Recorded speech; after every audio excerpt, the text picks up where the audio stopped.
update dan beberapa hal yang kemudian menjadi sikap pemerintah di dalam kaitan pencegahan dan pengendalian. Sementara kita akan dengarkan keterangan pers untuk mengetahui kondisi terkini perkembangan kasus virus corona di Indonesia dari juru bicara terkait virus corona Ahmad Yuryanto berikut ini.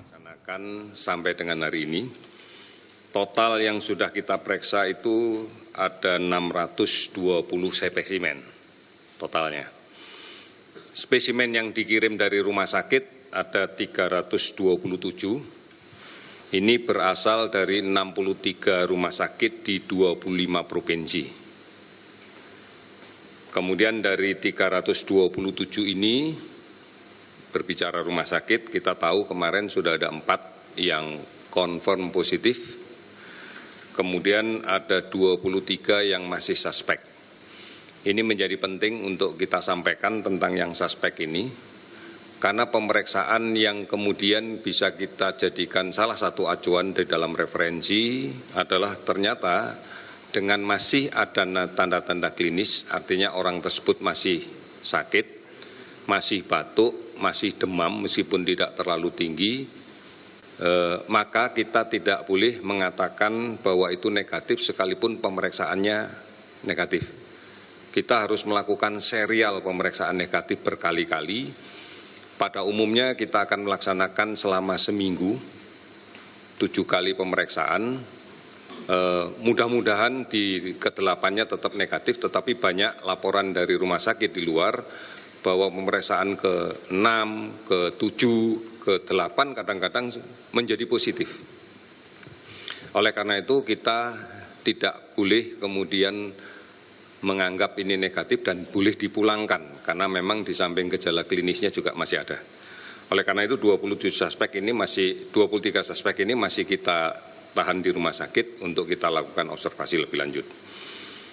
Ini yang kita lakukan, sementara rinciannya tidak banyak berubah, termasuk dari 2 ABK kapal yang sekarang berada di Sebaru. Posisinya masih tetap seperti yang kemarin. Kemudian terkait dengan klaster Bali yang 11 kan sudah seluruhnya negatif dan sudah kita tutup, tidak ada lagi. Hanya yang klaster Jakarta ini yang kemudian masih kita akan tracing terus, karena kita menemukan yang 4 kasus positif kemarin itu adalah dari klaster ini. Dan kemudian kasus suspek pun juga kita ambil dari ini. Salah satu kasus suspek dari klaster ini sedang dirawat di Bandung, di Rumah Sakit Hasan Sadikin. Artinya kita masih akan terus melakukan tracing, kemudian kita juga mulai melaksanakan tracing pada subklaster dari kasus nomor 3 dan nomor 4. Ini update untuk pemeriksaan spesimen.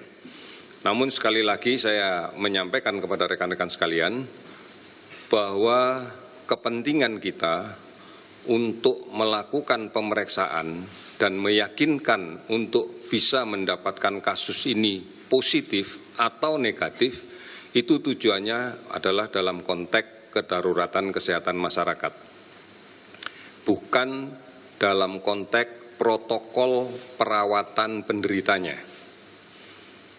Kita tentunya akan memiliki effort yang lebih besar lagi manakala kita menemukan kasus positif. Karena pasti harus dilakukan penyelidikan epidemiologi dengan cara melaksanakan kontak tracing. Keberhasilan pengendalian penyakit ini adalah bagaimana memutuskan rantai penularan dengan cara melakukan isolasi terhadap kasus yang positif. Ini menjadi penting untuk kita. Oleh karena itu, pemeriksaan positif atau negatif dari COVID ini lebih ditujukan kepada bagaimana tindak lanjut kita untuk mengendalikan penyebaran dari penyakitnya. Jadi bukan dalam rangka untuk melakukan protokol pengobatan bagi penderitanya. Karena kita paham bersama sampai dengan saat ini obat yang definitif untuk virus COVID-19 belum ada. Sementara dari kasus yang sembuh saat ini sudah lebih dari 54.000 orang di seluruh dunia, Menjadi sembuh karena memang daya tahan tubuhnya, imunitasnya kita tingkatkan. Ini yang kemudian menjadi acuan untuk kita, sehingga pasien yang ada di rumah sakit saat ini yang sedang dalam pemantauan kita, baik yang sudah terkonfirmasi positif maupun yang masih suspek, maka daya tahan tubuhnya lah yang kemudian harus kita naikkan. Secara keseluruhan kasus yang di rumah sakit kita rawat tanpa menggunakan alat bantu apapun, tidak menggunakan oksigen, selang oksigen, tidak menggunakan infus. Semuanya masih mampu melakukan rawatan mandiri, artinya bisa makan sendiri, bisa ke kamar mandi sendiri, dan melakukan aktivitas yang lain. 4 kasus positif yang sudah kita umumkan kemarin, kondisinya semakin baik. Kasus 1 dan 2 sudah tidak panas, tidak apa, hanya kita tinggal menunggu hasil laboratoriumnya. Kalau sudah negatif, maka dengan 2 kali pemeriksaan berturut-turut negatif, maka sudah boleh dipulangkan. Sementara kasus 3 dan 4 sudah tidak demam lagi, kemarin masih kita laporkan demam, sekarang sudah tidak demam, batuk masih, pileknya juga banyak berkurang. Sudah tidak kelihatan letih, lesu, lemah, itu sudah tidak. Mudah-mudahan dengan rawatan yang bagus, tidak terlalu lama lagi juga akan menjadi sembuh dan kemudian bisa kita pulangkan juga. 620 spesimen ini kita ambil di 25 provinsi. Kita mendapatkan kiriman dari 25 provinsi. Oleh karena itu sebenarnya kewaspadaan yang kita lakukan sudah tersistematis sampai ke seluruh wilayah di negara ini. Ini berdasarkan dari pemantauan yang terus-menerus terhadap orang-orang dalam pemantauan ODP, dan kemudian ini adalah early warning system manakala mereka menjadi sakit dan menjadi PDP, pasien dalam pengawasan, dan kemudian kita lakukan isolasi untuk kemudian diambil spesimennya. Beberapa kasus yang kemudian PDP negatif dan sudah boleh pulang, maka langkah berikutnya kita akan melakukan self-isolated. Pasien ini selama kita rawat, kita didik untuk setelah boleh pulang nanti, agar selama 14 hari di rumah menggunakan masker, mengurangi kontak dekat dengan keluarganya, dan kemudian diharapkan sementara tidak usah kemana-mana dulu. Kemudian akan dipantau oleh Dinas Kesehatan setempat, oleh puskesmas setempat, kondisi kesehatannya setiap hari sampai dengan hari ke-14. Kalau semuanya baik, maka sudah seluruhnya kita nyatakan tidak bermasalah, bisa bersosialisasi seperti biasa. Namun tidak ada satu jaminan bahwa dia tidak akan ketularan lagi. Bisa saja kemudian ketularan lagi dan menjadi sakit lagi. Tidak ada laporan bahwa yang sudah sembuh kambuh. Yang ada yang sudah sembuh sakit lagi karena ketularan lagi. Jadi bukan penyakitnya kambuh, tapi ketularan lagi. Oleh karena itu edukasi menjadi sangat penting untuk masyarakat kita keseluruhan, bahwa kita harus tetap selalu berhati-hati, karena penyakit ini pada awalnya tidak menunjukkan gejala yang berat. Bahkan gejalanya seringkali kita sudah pahami dari awal, karena ini adalah kelompok common cold. Keluhan badannya anget, batuk, bersin, itu keluhan yang sering dialami.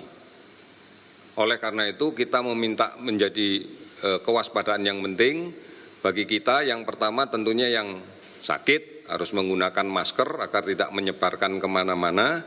Kemudian rajin cuci tangan dengan menggunakan sabun manakala akan makan atau akan menyentuh mulut, hidung, mata, supaya tidak terjadi penularan kepada orang yang sehat. Ini menjadi penting untuk kita, di samping kemudian menjaga kebersihan secara besar. Semua puskesmas di Indonesia mampu untuk melakukan edukasi ini. Semua puskesmas di seluruh Indonesia mampu untuk melaksanakan deteksi dini masalah ini. Oleh karena itu, tidak usah panik, langsung harus menuju ke rumah sakit rujukan. Tidak usah panik karena di daerahnya tidak ada rumah sakit besar, karena bukan seperti itu. Dari pengalaman yang kita dapatkan, baik dengan mempelajari berbagai kasus yang terjadi di global, maupun apa yang kita alami sekarang ini, sebagian besar kasus COVID-19, baik yang suspek maupun yang positif, tidak jatuh pada kondisi berat, yang kemudian membutuhkan peralatan-peralatan yang canggih, tidak membutuhkan ventilator, tidak membutuhkan alat-alat yang lain. Sebagian besar jatuh pada kondisi yang sakit sedang, ringan, sedang. Seperti 4 kasus yang sudah saya laporkan di depan, tidak membutuhkan oksigen, tidak perlu diinfus. Hanya dibutuhkan isolasi, dibutuhkan ruang untuk memisahkan dari orang lain, agar tidak memiliki potensi penularan. Ini yang harus dipahami sehingga tidak perlu kemudian kita menjadi khawatir karena ruangan isolasi bertekanan negatif, tempat tidurnya total hanya sekitar 385 tempat tidur, bukan dimaknai bahwa kita tidak sanggup untuk melaksanakan rawatan bagi kasus COVID-19. Karena sebagian besar tidak berada pada kondisi itu. Secara konkret bisa dilihat beberapa tayangan video yang disiarkan oleh pemerintah China pada waktu merawat kasus COVID positif di rumah sakit sementara mereka. Itu kan hanya sebuah aula, ruang besar yang kemudian dipasang tempat tidur. Dikumpulkan jadi satu di sana karena memang seluruhnya positif.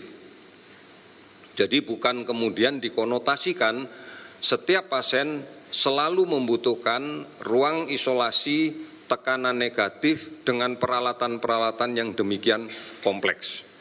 Karena yang jatuh dalam posisi seperti itu tidak banyak. Sebagian besar yang jatuh dalam kondisi seperti itu karena adalah adanya penyakit komorbid yang menyertainya. Misalnya pasien dengan gagal ginjal, pasien dengan penyakit paru obstruksi yang menaun, pasien dengan diabetes, pasien dengan penyakit jantung yang kronis, maka alat-alat layanan itu sebenarnya bukan untuk COVID-19-nya. Tetapi karena kondisinya memburuk akibat daya tahan tubuhnya turun, maka penyakit komorbidnya inilah yang kemudian membutuhkan peralatan-peralatan itu. Sehingga pada orang yang menderita COVID-19 tanpa komorbid sebelumnya tidak akan membutuhkan alat-alat seperti itu. Hanya kita melakukan isolasi karena dalam rangka untuk mengendalikan sebaran. Ini yang saya sampaikan terkait dengan update data yang kita dapatkan. Kemudian terkait dengan informasi bahwa beberapa hari yang lalu kita mendengar ada kapal pesiar Viking Sun yang sekarang sedang berada di Benoa, Bali, dan sementara belum boleh menurunkan penumpangnya. Kami sudah mengkoordinasikan dengan Dinas Kesehatan Provinsi Bali, kemarin di bawah pimpinan Gubernur mengadakan rapat yang dihadiri Kepala Dinas Kesehatan Bali, kemudian otoritas pelabuhan, dan kantor kesehatan pelabuhan. Keputusannya adalah bahwa pada hari ini karena dilaporkan oleh kapal ada 2 orang yang sedang sakit, maka Dinas Kesehatan akan naik ke atas kapal untuk melakukan pengecekan terhadap 2 orang yang sedang sakit ini dan melakukan pemeriksaan yang mengarah kepada kecurigaan COVID-19. Apabila memang didapatkan tanda arah kecurigaan ke COVID-19, maka diputuskan kapal ini tidak boleh menurunkan penumpangnya di Benoa. Namun apabila diyakini bahwa tidak terkait sama sekali dengan COVID-19, maka ada kemungkinan akan diizinkan untuk menurunkan penumpang di Benoa. Kami sedang menunggu hasil pemeriksaan yang dilaksanakan oleh tim dari Dinas Kesehatan Provinsi untuk kemudian kita akan tahu bersama apa keputusan yang akan diambil oleh pimpinan daerah, apakah mengizinkan atau tidak mengizinkan kapal ini menurunkan penumpang. Dua hal ini saja yang saya sampaikan pada hari ini. Sebelum saya akhiri, saya buka pertanyaan, saya mulai dari kanan dulu. Ya, silakan Mbak. Kan ada kabar WNI di Singapura terkonfirmasi positif. Apakah pemerintahan Indonesia sudah komunikasi dengan pemerintahan Singapura soal ini? Yang kedua, pemeriksaan spesimen itu membutuhkan berapa lama Pak? Sampai keluar hasilnya apakah positif atau negatif, dipastikan positif atau negatif itu butuh berapa lama setiap satu spesimen? Ya, untuk kasus yang WNI di Singapura kami sudah dapat berita dari KBRI dan positif dan dirawat di Singapura. Kami percaya Singapura akan melakukan ini dengan baik dan tentunya kami juga bersyukur bahwa ini juga segera ditangani oleh pemerintah Singapura.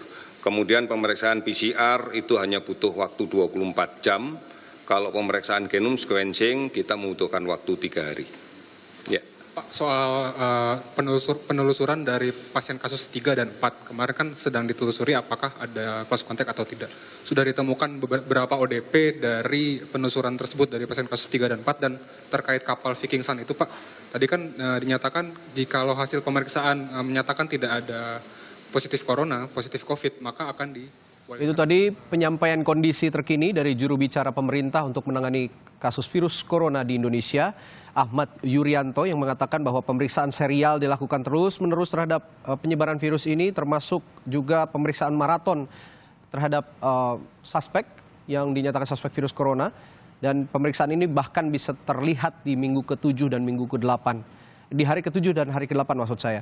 Dan kabar baiknya adalah klaster Bali yang banyak pasien dalam pengawasan semua dinyatakan negatif corona. Hingga saat ini masih ada 4 yang dinyatakan positif corona dan dirawat di rumah sakit penyakit infeksi Sulianti Saroso di Jakarta.